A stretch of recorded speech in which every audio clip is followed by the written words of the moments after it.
Bismillahirrahmanirrahim. Assalamualaikum warahmatullahi wabarakatuh. Alhamdulillah wassalatu wassalamu ala Rasulillah wa ala alihi wa ashabihi wa man walah, amma ba'd. Saya santri dan santriwati yang semoga dirahmati Allah Subhanahu wa taala, kita lanjutkan pembahasan kita di Kitabus Shiyam sampai di poin 262. Wa qala Abu Dzar radhiyallahu ta'ala anhu, amarna Rasulullah sallallahu alaihi wasallam an nasuma min asy-syahri 3 ayyam, 13 wa 14 wa 15. Rawahu Nasa'i wa Tirmidzi.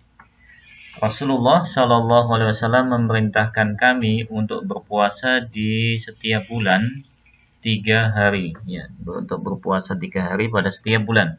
Ya, ini tanggal 13, 14, dan 15.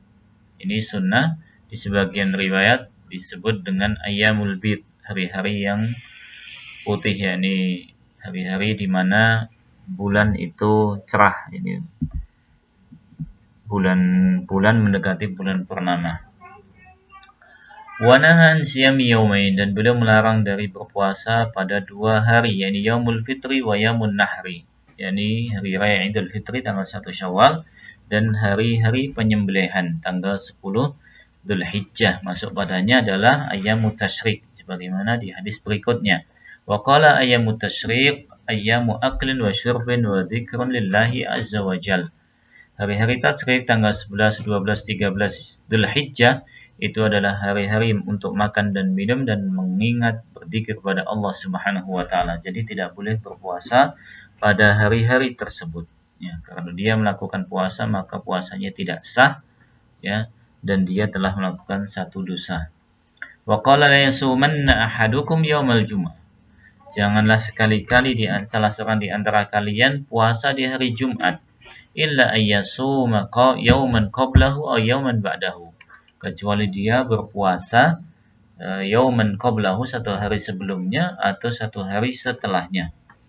Ya, jadi puasa di hari Jumat atau mengkhususkan puasa di hari Jumat itu tidak dibolehkan, kecuali kalau memang puasa yang dilakukan adalah puasa yang ada satu sebab. Misalnya tidak ada hari kecuali hari itu saja untuk dia mengqadha puasa Ramadannya, hari berikutnya sudah masuk di bulan Ramadan, atau dia melakukan puasa di Yaum Arafah, maka dia tidak mengapa untuk berpuasa di hari Jumat tersebut. Baik.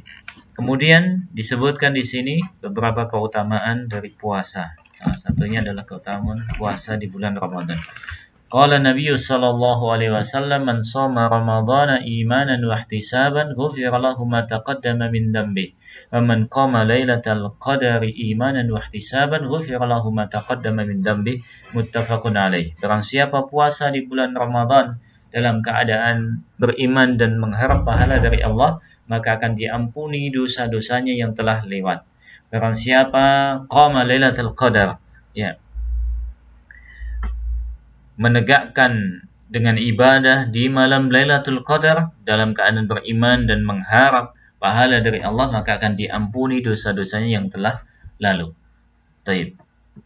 Ini keutamaan puasa dan salat tarawih atau salat lail di bulan Ramadan, atau ibadah-ibadah yang lain yang disunnahkan, disyariatkan di bulan tersebut, dari membaca Quran, membaca ilmu, ya, bersedekah dan yang lainnya, maka ini dia akan mendapatkan pahala dan akan dihapus dosa-dosanya.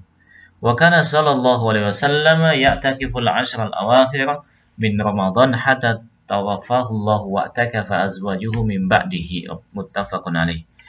Dan beliau sallallahu alaihi wasallam beriktikaf pada 10 hari terakhir di bulan Ramadan sampai Allah wafatkan beliau. Kemudian setelah beliau wafat, maka para istri beliau, yakni ummahatul mukminin, itu beriktikaf. Ya. Nah, hadis ini menjelaskan bahwasanya disunahkan dan disyariatkan untuk melakukan iktikaf di masjid, ya, terutama di 10 hari terakhir pada bulan Ramadan. Ya, karena di situ ada satu malam, yakni malam Lailatul Qadar, malam yang lebih baik dari 1000 bulan.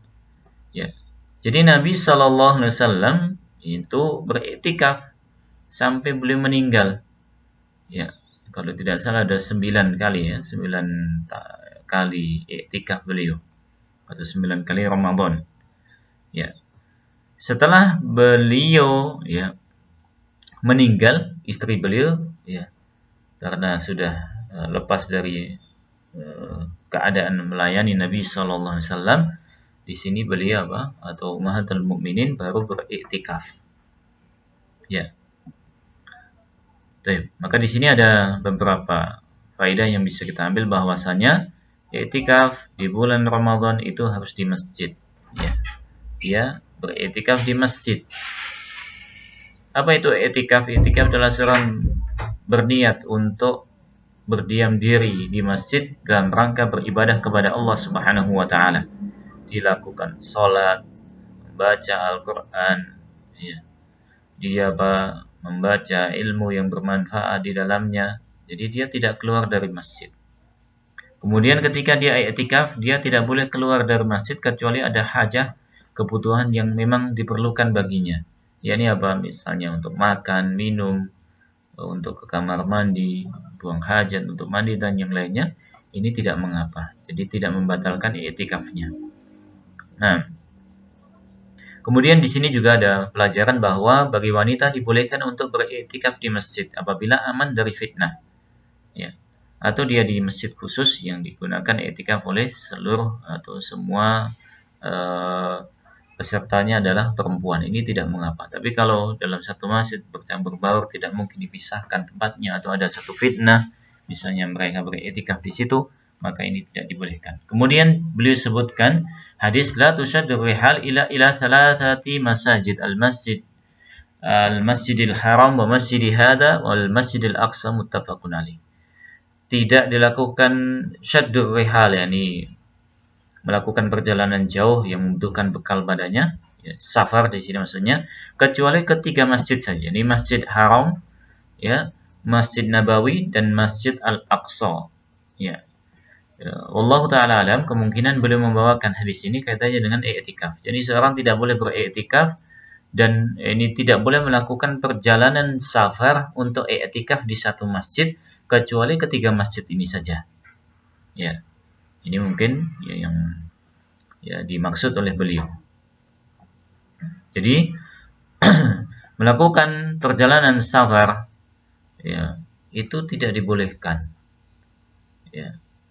Untuk dalam rangka beribadah ya, dalam rangka beribadah kepada Allah itu tidak dibolehkan ya. Kaitannya dengan masjid ya untuk dia beriktikaf padanya ini tidak dibolehkan kecuali ketika masjid saja. Tetapi kalau ada satu hal yang lain, yakni misalnya dia ingin menuntut ilmu di satu masjid, di mana di situ ketika di bulan Ramadan diadakan ada majelis ilmu, ada ilmu yang dia ingin pelajari di situ, maka ini tidak mengapa. Wallahu taala alam bishawab. Baik. Ini pembahasan kaitannya dengan puasa sudah selesai. Kita masuk di Kitabul Hajj. Ya. Al-Hajj ya. Al-Hajj itu al-qasd. Al-Hajj itu maksudnya dalam bahasa adalah maksud, memaksudkan. Jadi dia bermaksud untuk melakukan safar, mengunjungi Baitullah Ka'bah dengan ibadah-ibadah yang telah ditentukan. Wal aslu fihi qauluhu ta'ala walillahi 'alan nasi hajjul baiti man istata'a ilaihi sabila. Bagi Allah Subhanahu wa taala atas manusia untuk melakukan haji kepada Baitullah, ke Ka'bah, bagi siapa yang mampu untuk melakukan perjalanan ke sana. Wal istita'atu 'adhamu syurutihi. Istita'ah, kemampuan di sinilah syarat yang paling besar. Wa hiya milkuz zadi wa rahilah. Memiliki bekal dan kendaraan. Ba'da daruratil insan wa hawaijihi al-asliyah. Setelah apa?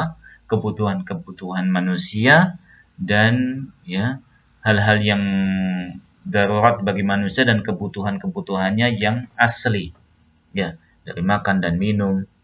Ya, kemudian apa yang dia tinggalkan untuk keluarganya yang menjadi kewajiban untuk dia nafkahi, ya. Wa minal istita'ah ayakuna lil mar'ati ya mahramun idza ihtaja li safar.